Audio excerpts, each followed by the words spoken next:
Good evening, everyone. I am so honored to be standing in front of you tonight. My name is Vrushangi Shah, and I am a senior at St. Louis University. But if you ask me where I am from, I will say the world. I know, it sounds cheesy, but it's true. I was born in India, raised in Michigan, and now I live in St. Louis. But before I continue talking about my journey, I want to tell you about two stories, unrelated in detail, but similar to the core. Let's go back to 1946, to a land about 8,000 miles away, British India. When Mahatma Gandhi began his journey to free India from the British Raj, he started a revolution. This revolution would bring him to my great-grandfather's house. Now, my great-grandfather was not a politician. He was a farmer, an ordinary man. Perhaps being ordinary is what made him special to someone like Mahatma Gandhi. Before my own grandfather passed away, he told me about the faint memories he had watching Mahatma Gandhi stand in his house during the Quit India movement. Gandhi's passion for social justice lit a flame all over India, a desire for freedom from the British Raj. Fast forward to the year 2000, when my parents and I immigrated to the United States. Another flame was ignited. Although on a smaller level, there was a dream attached to it. My dad wanted a better future. This dream brought him far. He dropped a well-settled life and moved to the United States. My mom did not speak English, but her motivation to serve as a role model to me and my sister led her to learn everything. She and my father learned English, their fourth language, and many of the other norms that came with being in the United States. Their dream led them to act in a manner that would make their hopes a reality. What do these two stories have in common? The flame. A flame of passion ignited within a person's heart to free themselves and perhaps others and move towards something better. This hope is held so high that it leads each individual to prophetic action. Today, as I stand before you all, I am a Hindu in a crowd of mostly Catholics. I practice Hinduism as my religion, and it was all I had ever known until I arrived at St. Louis University. I went to SLU for various reasons: the beautiful campus, the amazing people, and more importantly, I was awarded the Dr. Martin Luther King Jr. Scholarship.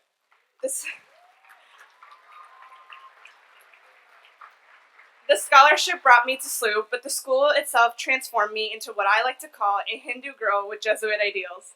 Today, I hope to bring an interfaith perspective to you.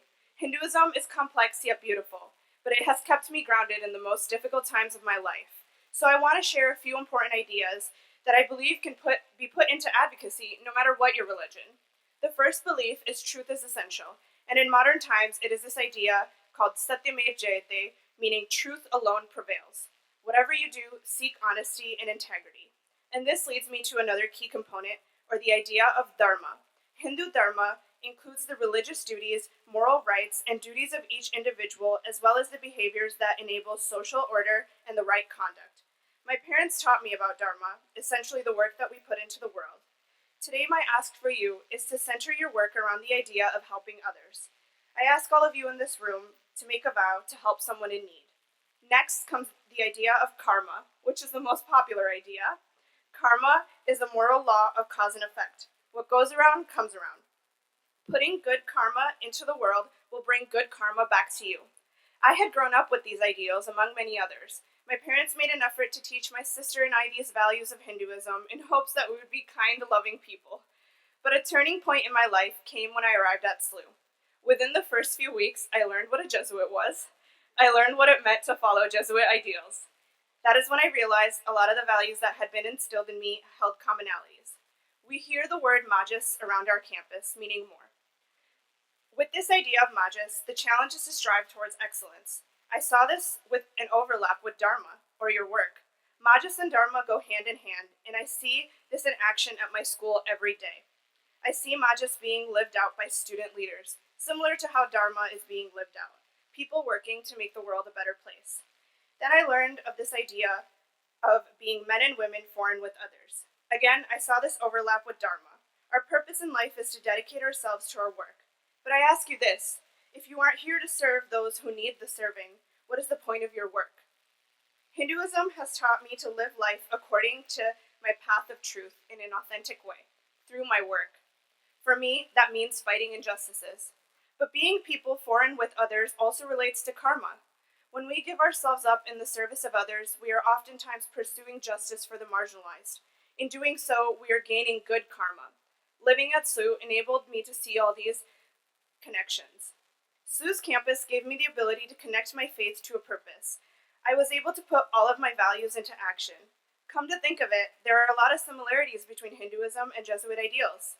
And perhaps that is exactly what we need, this overlap to ignite the flame between all individuals, whether they follow the same faith or not. We need to keep this flame burning, just as it has burned in my family for generations. My parting thought for everyone is to look at your own dharma and karma. What is the work we are doing? How are we dedicating ourselves in the service of others? And are we putting good karma into the world? All the work we do at the Teach-In and Advocacy Day is wonderful. We are one step closer in the journey that is social justice. But I ask you this, what work are we putting in when we leave DC? How are the conversations when we sit with friends and family who did not attend the Teach-In? Remember, change starts at home. It is the little things that continue our journey. I also want to take a moment to dedicate this speech to my parents who immigrated to the United States for a better future and gave me a privileged life. I want to thank my St. Louis University family for supporting me all the way from St. Louis to here. Thank you, Erin and Maura, and finally all of you, for listening to this non-Catholic girl who is a proud immigrant. Namaste, and now go forth and set the world on fire. Thank you.